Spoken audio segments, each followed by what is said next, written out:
I think we're going to a pool party today. The weather is looking real suspect. It's looking like a no. But we're gonna get dressed anyway and act like we're going. I got friends depending on me. That's actually one thing we're gonna talk about today, friends.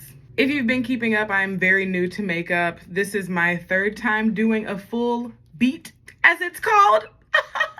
I'm very excited to walk through this process with you. We're gonna talk about a lot today. I wanna talk about Bridgerton, of course, because I love Bridgerton, but I also wanna talk about friendship. And who knows what else I might talk about. This is my Charlotte Tilbury Airbrush Bronzer. I actually have yet to use it, but the mirror is nice. I've been using the mirror. Within the first 15 minutes of Bridgerton, we are really able to see the pain that losing a close friend can cause. Eloise has moved on, or at least she's pretending to move on. And it's clear that Penelope feels not just left behind, but forgotten, right? You see it. You see the redness, but you also see the technique. Job well done, right? I have actually been through the loss of a very close friend. I know some of y'all are really surprised because you're like, Ellie, you're awesome. I mean, I'm kind of difficult though. I'll be 100% honest. I have high expectations of other people. That's because I have high expectations of myself though. I was friends. Okay, what is my next step? Concealer, right. Where are my brushes? Okay. Have our eyebrow duo brush. I honestly just got a cheap set from e.l.f. I mean, it's been working for me, so clearly you don't have to spend a whole bunch of money on brushes. This was the concealer that I had before. I don't know if you can see the color really well. It was a little bit too dark actually to be like a concealer, right, for where I'm trying to put it. So I ended up going to this one. But you see how the undertones are the same. It's just a lighter shade. This one has been, I think it looks so much better too. I was friends with someone since like preschool. I mean, we've been friends for an extremely long time, at least 20 years at this point. And it was three of us. We were the three musketeers. We were all best friends. We would do a lot of stuff together, pretty much everything together. We never went to the same school, which was wild. We were never ever at the same school, but we all grew up in the same church. And a few years ago, and I really hate that this happened around her wedding. That was the part for me where I was like, okay, Ellie, like, could have picked a better time, but just all these things seem to come out about the status of our relationship during her wedding. So I'm gonna tell you what happened, and I'm not gonna go crazy into detail because I am trying to be respectful of the other parties involved. Y'all be wanting tea and y'all be causing drama within people's lives because of your desires for information. This is how it all started. Find out she's getting married and she has selected someone who we didn't realize was that close to her as her maid of honor. I honestly initially didn't feel any type of way about it, but my other friend, the third person in our Three Musketeers group, she kind of felt some type of way about it. So I feel like because of that, I felt like, okay, I feel comfortable speaking up about this. Like, sure, one thing I'm gonna do is address a problem. Like, I'm sorry, that's just what I'm gonna do. We're gonna talk about this. So I bring it up and her reaction is a little bit like, her reaction is kind of shocked, I guess, that we're surprised that she picks this person as her maid of honor. And I was like, I mean, it's not the fact that you picked her as your maid of honor. Obviously, this is your wedding. Like, do whatever you want. And we want you to be happy. I think it's just the fact that, like, we didn't, to be as close as I think we are, we didn't realize this person was as close to you. She never brought her around. Like she rarely, I will say she rarely ever brought her around to hang out with us. I have barely any memory of us ever hanging out. And the memories I do have, she's not, like, the girl was kind of, I don't know. She would say things or act a certain way that was just very odd and very like, she just wasn't a vibe. She just wasn't a vibe. Okay, that's all I'm gonna say. So I don't know, maybe that's the reason she started bringing her around. Who knows? But I never felt like I treated her any differently or acted like, I had an issue with her. But yes, we were very shocked and we tried to talk to her about it. And she was like, we did live together and we are this close and da da da da. And so I'm like, okay, again, your wedding, like, do whatever you want. And I start talking with the other friend about it more. And she starts telling me, because this is all happening back at home. Okay, I'm originally from Mississippi. I don't live in Mississippi anymore. So she tells me that she's been feeling like really left out of things with this other friend. Like the other friend's not really including her, or just, I guess, treating her the way that you think somebody you've been friends with for 20 years at this point would treat you. So I remember I come back home. This is after, we had that initial conversation. I come back home to visit, and it was just kind of supposed to be the three of us, but my friend, because I was coming home, she turns it into a bridesmaids fitting event. Hey, totally fine. I'm chill. I don't care. So we go try on bridesmaids dresses, and I'm chill. I'm good. Afterwards, we decide to go to some brewery in the area. And this is where I start to notice a shift in my friend. The one that we're no longer friends with, we're gonna call her friend B, because clearly we got beef. And then the friend that we are still friends with, we're gonna call her friend A. Okay, so friend A and B, we're going to this brewery after the bridesmaids fitting. And I just start to notice a difference in how she is treating us. I'm more concerned about me at this point, I guess. But it's like, so you see some of your med school friends, so you go over and talk to your med school friends. I don't know, when I go out and I see people that I know, I'm kind of a connector, like I merge. I'm just like, hey, this is so-and-so from here, this is so-and-so from there. And we just all start talking in a group. So that was kind of strange to me. And so I go over there and just walk up and I'm like talking to them and da-da-da-da. And she does not introduce me. So I look like the random girl who's just come up and talking. And I go, oh, hi, I'm Ellie. I'm here with friend B. So that was a little strange. I think it also doesn't help that a lot of this happened over the course of months. Like this wasn't like one incident. Like, so I will say that a lot of my information was secondhand, and that was probably my mistake, was getting a lot of secondhand information and not like going in for the kill, so to speak, in terms of asking questions. But I find out from friend A that this is something that friend B does all the time. Like she just ignores us whenever she sees some of her other friends. And I was like, what the hell? Like, are you serious? And then I find out she's like, yeah, like she doesn't really invite us to like family events and stuff. And she was never kind of that person. She just always said it was for family. But then we find out the non-friend got invited to these events. Like she seems closer with her family. Again, I feel like for me, the issue isn't that this is happening. The issue is if we're as close of friends as we say that we are, I'm surprised that we just didn't know how important this person was to you. It was that, and then it was also the fact that everything surrounding her wedding after that, it felt like me and friend A were being kind of left out. So friend A and I were told a certain set of rules for what to wear with your bridesmaid's outfit. And then we get to the wedding and it turns out those rules were not in place. Friend A and I didn't get any update on the dress code for the rehearsal dinner or the fact that we were going to be expected to speak. And so friend A and I were not dressed. We were casually dressed. We were not dressed up for this rehearsal dinner, which I've been to rehearsal dinners that are casual. I've been to ones where you dress up. And this was one where I did, again, I didn't know. I didn't get any update on it. I'm just go ahead and say it. We looked like really like we did not care about her and like idiots because we weren't dressed appropriately. And then neither one of us were prepared to speak. And friend A was so pissed about this whole situation that she didn't want to speak. So me being the friend that I am to friend A, I was like, girl, I got you. Like, I will get up here and speak. So I did. But again, it wasn't like, this was off the cuff. It wasn't like I had a huge, like, heartfelt thing to say because I didn't know we were going to be expected to speak. It just felt like we were forgotten. And again, it's not about us, but it seemed like everybody else who was a part of her wedding was aware of everything going on, and we were not. And I definitely felt some type of way because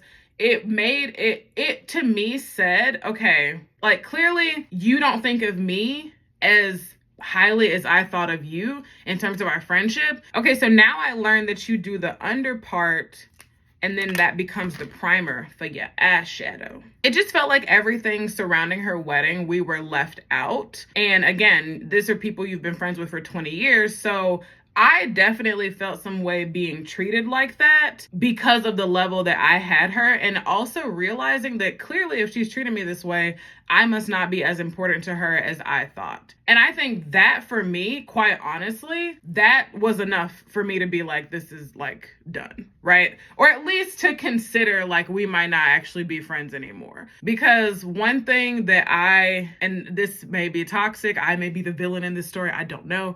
But one thing that I cannot put up with, quite honestly, is realizing that you value me less than I value you. I think it's great to value each other equally. With friends, there is a certain like feeling of equality and like we give and take and support each other and value each other.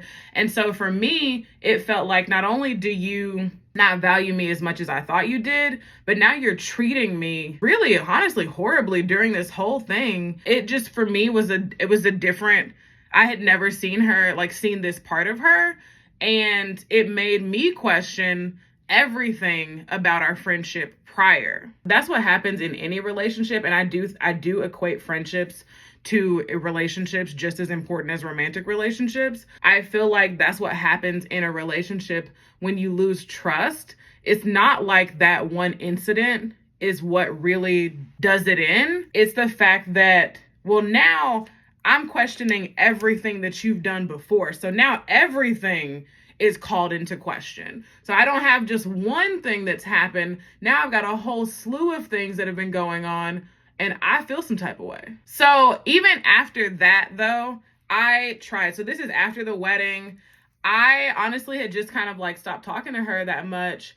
And I got married later that year. I didn't have a huge wedding. We were going to have a wedding later. That's a whole other story. So she got upset with me afterwards because I didn't tell her that I was married. And I was like, well, it's not like you've called. It's not like we've checked up on each other. And your behavior during the wedding was not great. So like, I just assumed, like, I was just letting things fade. So she got upset with me that she didn't know. And then I think that caused a bigger rift because that was, looking back, that was very tit for tat for me. But at the same time, I didn't really feel a need to let her know at that point. Like, I just felt like, okay, this is where we're at. So I think we end up like having some sort of a conversation, and there's not really any like apologies going on. There's not really any tangible effort to move like the I see that's being made to move forward in the situation. It turns out that she's coming up to Chicago. But again, this is the thing. Like, I had been inviting them to come up to Chicago, both friend A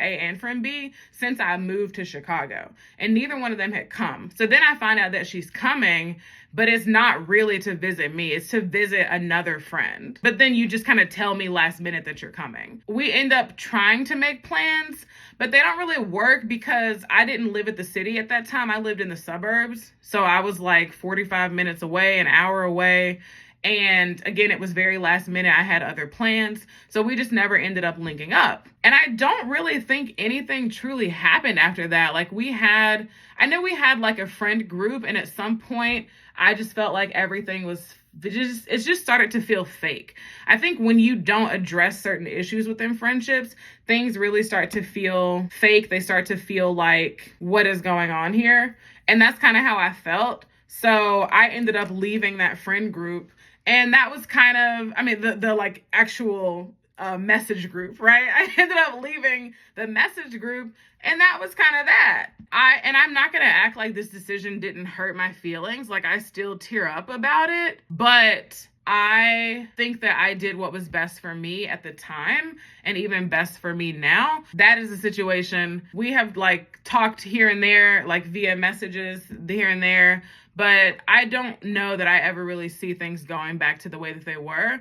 And I know for friend A, which I didn't realize this, I didn't know this until last year. So this whole situation happened 3 years ago. No, this whole situation happened 5 years ago. And that's wild for me to say that. As I'm saying that right now, I'm like, holy crap, is this 5 years? And it went kind of over the course of a year is how everything kind of transpired. So it was quite some time that I was making an effort, I felt, to talk about this and really fix it. And I didn't feel like that was reciprocated. And I'm like, hey, typically when somebody does me wrong, like, I'm out. Like, hey, I'll give you one chance, right? I will try one time to talk to you.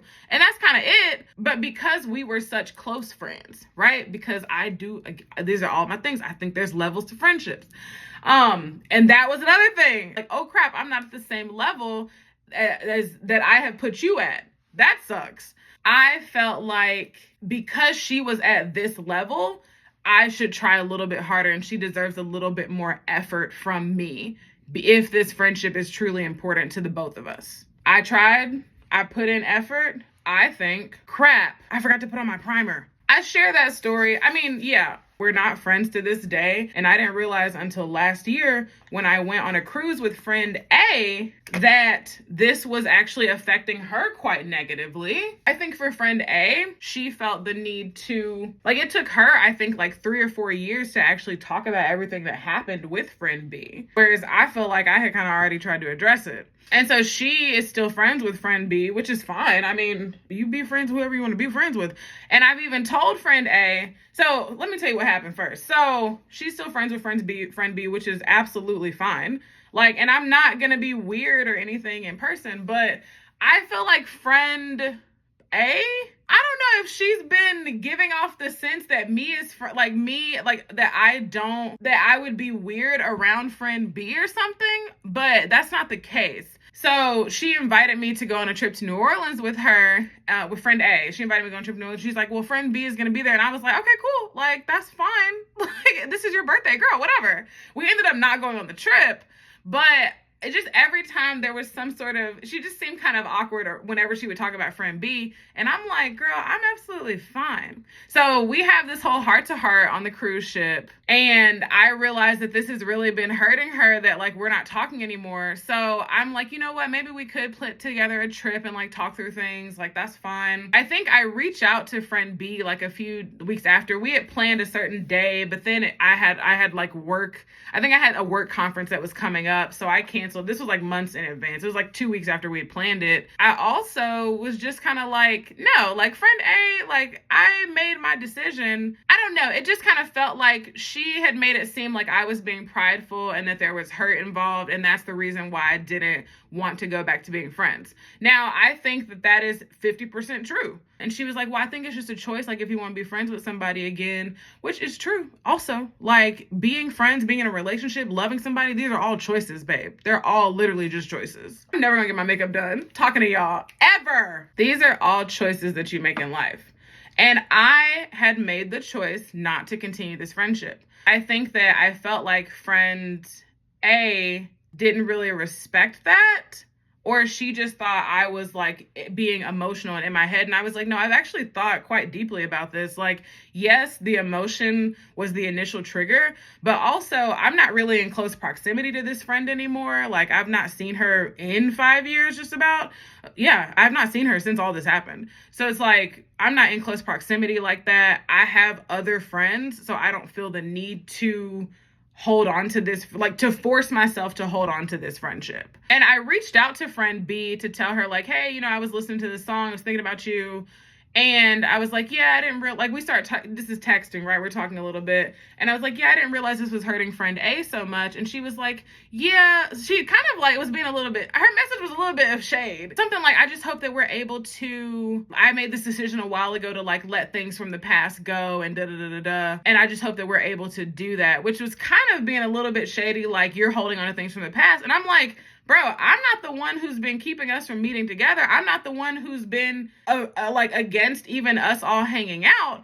It just hasn't happened. And I feel like friend A is the one who is making it seem that way. I didn't say all of that. I just I don't think I even responded to the message because I felt like it was a little bit shady. And this is taking me back to Bridgerton, which is why we're talking about this. I think it's also really easy to forget about things when you're not the one who was offended, to choose to move on when you're not the one who was hurt. I just want to say, like, in terms of Eloise and Penelope, like, yes, Penelope, you were wrong, but you did it from a good place. So it's like whatever side of the Penelope Eloise you're on, I just have to say that it is tough on both of them. It's tough in a friendship to be the offender, and it's also tough to be the one who was hurt. I think it does hurt both sides. I'm never gonna get my makeup done talking to y'all.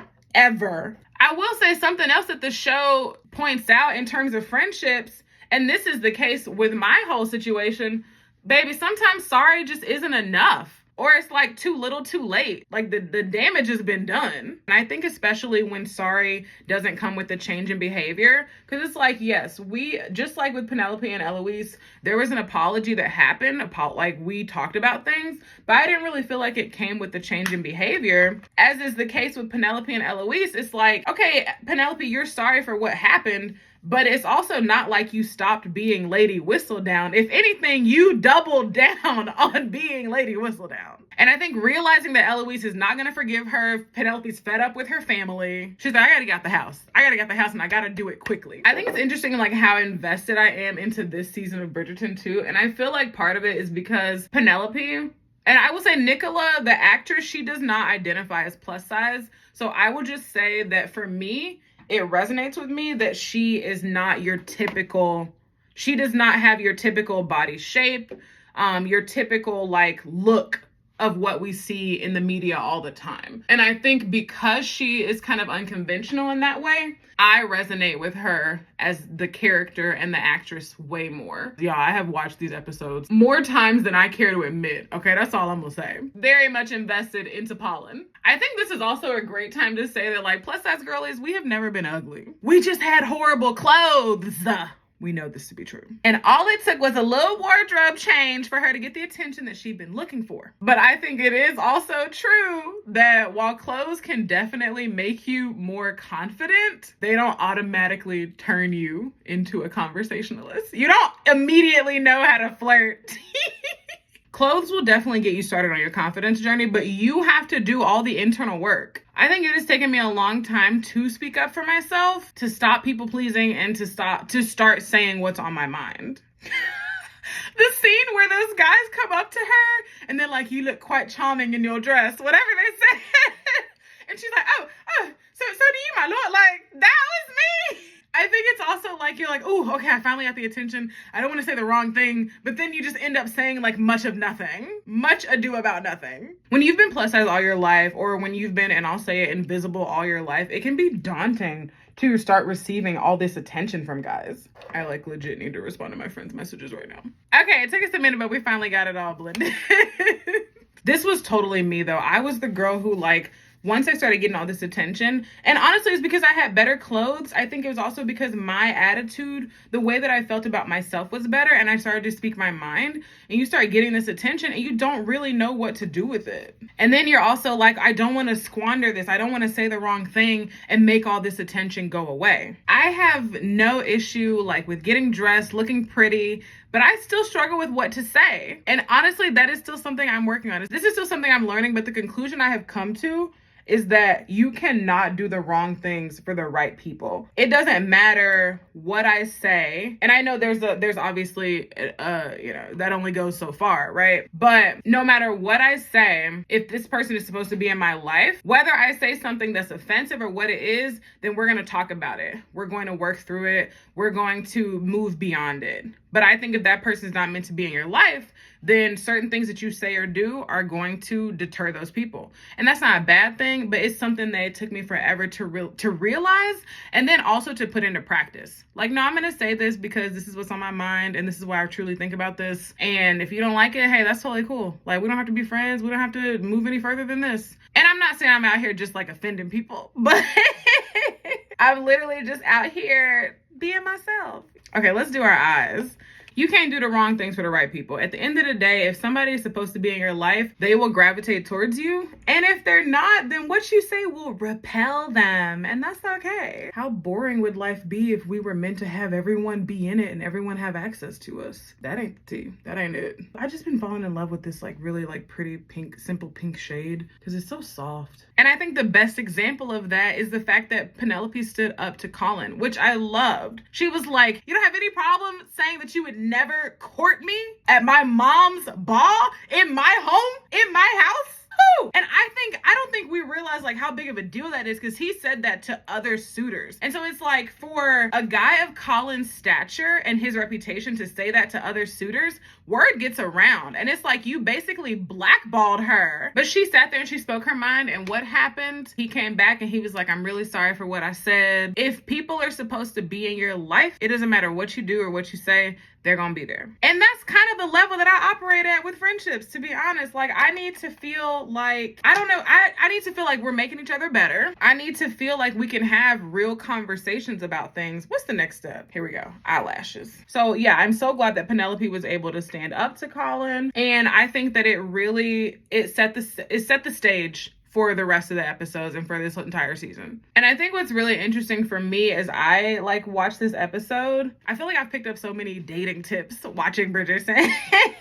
And it's not like it's things I haven't heard before. I just like the way that they've put it. They're like, no, this is why. They show you why you should speak your mind to a guy. They show you why it's important to show who you are. And this is what I typically require with friendships. But I think it's interesting because, I think it's interesting because this was not something that I thought was or should be a requirement for relationships. I think sometimes when you grow up seeing, like, my parents have been married for over 40 years. They are marriage and family therapists, they're coaches. When you grow up seeing that, I just don't know if I kind of took for granted how difficult it would be being in a relationship with someone and what you truly need as the foundation for a long-lasting relationship. Like, my parents became friends. They dated for 4 years. And that's not something that it never really registered for me. I think I was just very naive when it came to dating. And part of that, I will say, was like growing up as the girl who was plus size and wasn't really, I guess I'm not doing liquid today. We're not doing liquid liner. As the girl who was like, kind of not desired. The world tries to tell you that you should accept whatever as a plus size girl.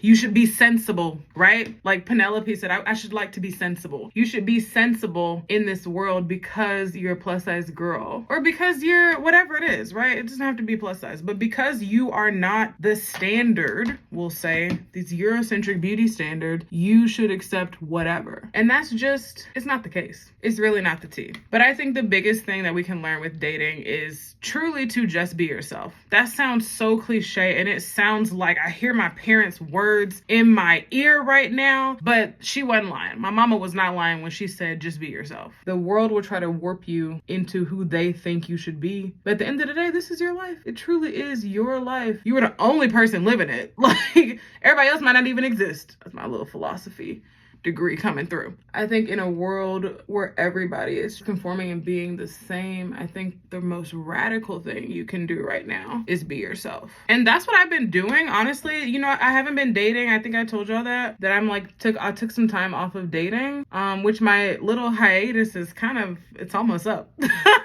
My little hiatus is almost up. So we'll see if I start dating afterwards. But I think the biggest thing I learned is like, who I am is enough. Just being myself is the best thing I can do to make sure that I'm attracting the person that I need and the people that should be in my life. I don't want, because I feel like I have for the longest time attracted guys who are stuck up, narcissistic, cocky, or they just don't know how to treat a lady, like just all these things. And you think like, oh, well, we're supposed to make it work because that's what relationships are about. But baby, you don't do that until you have the foundation, until this person has shown that they are someone who cares about you and your well-being and someone who is compatible with you. I do think that compatibility over chemistry is where it's at these days, because the feelings, all these things can fade, they will go away. But if we're truly compatible, if we share similar values, then I think that can truly, truly, truly be the great basis for a wonderful relationship. And I know I can do it. I know I can have long-term relationships. That was something else after my divorce. It's kind of like, well,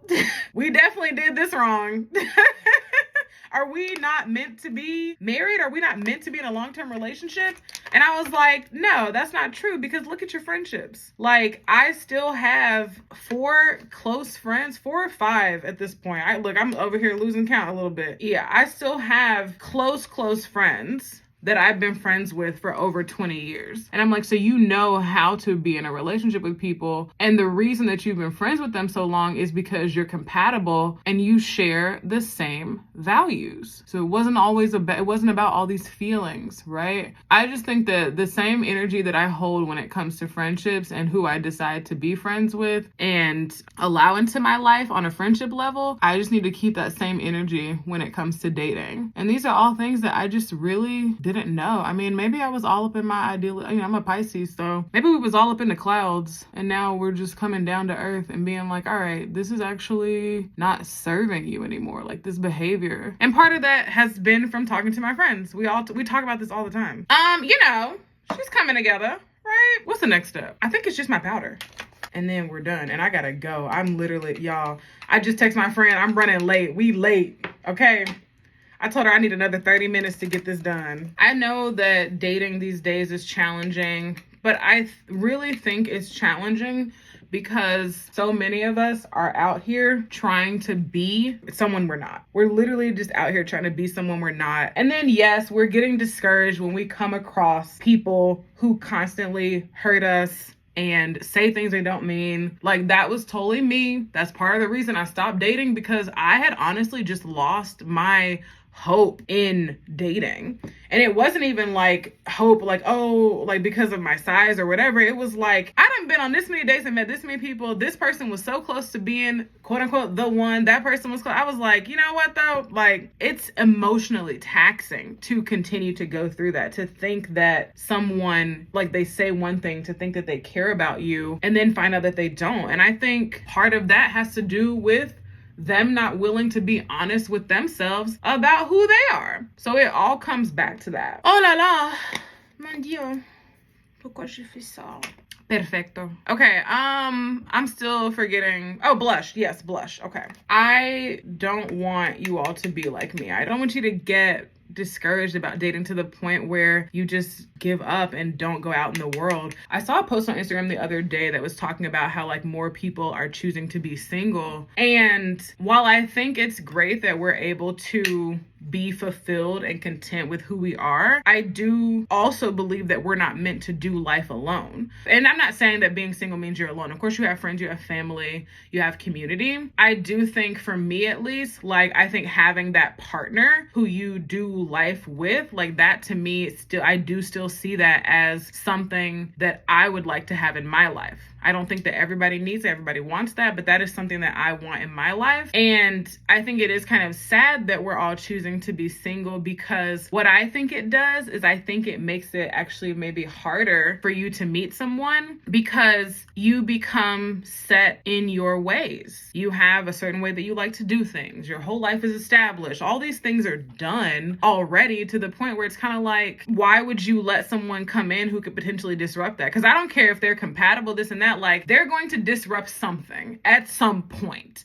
That's just the nature of relationships. But I do think we have to be careful about choosing to close ourselves off to love, because I don't think, and even during my dating like hiatus, I was not closed off to meeting people. I was very much open to meeting people. I have met people, but I just kind of was very chill. I was much more chill than usual. I wasn't trying to force anything, wasn't trying to inquire about intentions and all this and that. I was just being very relaxed with it and going at things from a friendship level. Last thing is our highlighter. I'm so excited, y'all. We made it, another day doing our makeup. I'm gonna give y'all the final look, don't worry. But yeah, I don't want y'all to feel like, oh, I know it's hard out here. I really do. But I don't want y'all to lose hope. Even doing this video, y'all have given me hope. Watching Bridgerton has given me hope again in relationships. I needed a good romance to be like, see, it ain't all like, they're not all like this. It's not all bad. And that's exactly what Bridgerton gave. Okay. Oh, lashes. I am talked out at this point. I've said everything I think I can say I've talked about Bridgerton. We've talked about dating. I'm going for like very simple lashes, like almost not their lashes. Baby, this weather ain't it. But we are committed. We are committing to supporting our friends and meeting them where they at. I think one of the most beautiful things about growing up is that you start to have this very deep sense of self, what it is that you want in life, what it is that you need in life, the people who bring you joy, the people who repulse you. You start to understand all of those things, and then you're able to make much better decisions. When I got married, I was very young, naive, and I was very idealistic about the relationship and not very realistic about the partner that I had chosen. And I kind of didn't think I needed to be at that point. Like, I don't know what it was, but I was like, like whatever it is, like, we'll just work it out. The ego on me, because we really thought we could do anything and fix anything and be with anybody. And that's just not true.